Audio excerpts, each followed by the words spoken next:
Isang magandang tanghali mga ka-sky. Ayan, dito tayo ngayon sa Skull, Ireland. Ayan, mga sky, ikot muna kayo mga sky.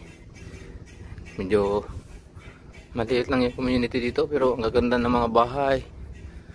Ganda oh, natira ka sa probinsya.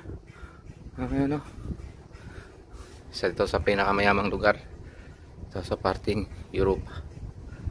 Ayan, ikot ko kayo mga sky dito sa barko namin. Ikot ko kayo ang maabot ng aking camera. Ayan, mahangin dito. Uy, mahangin man. Sana marinig yung mga sky yung pinagsasabi ko. Ayan, dito yata yung pinaka-sentro. Ayan, anchorage kami ngayon mga ka-sky, Zodiac operation. Ayan. Ayan. Ayan, pupukus natin ng konti mga sky. Ayan yung lugar.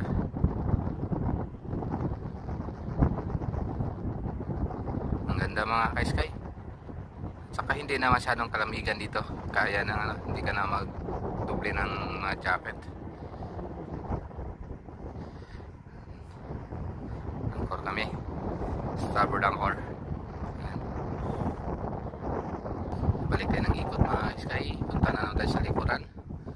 Ayan, wala yung hangin, nagsarapan lang yung hangin. Ayan lang, kalabitin yung lubid namin para pang pick up ng Zodiac. Ayan, nature na nature dito mga sky. Ang datingan. Ayan, ikot tayo dito sa likod. Ganito sa kabila. Labas tayo dito sa kabila mga sky. Ayan, pakita muna tayo sa camera. Ayan mga ka-sky. Ayan, Skull, Ireland. Dito tayo. Yung malabo talaga ang camera na natin. Magpalit. Magkaroon ng sahod. Ayan mga ka-sky. Dito tayo. Ayan. Dito tayo, ikot.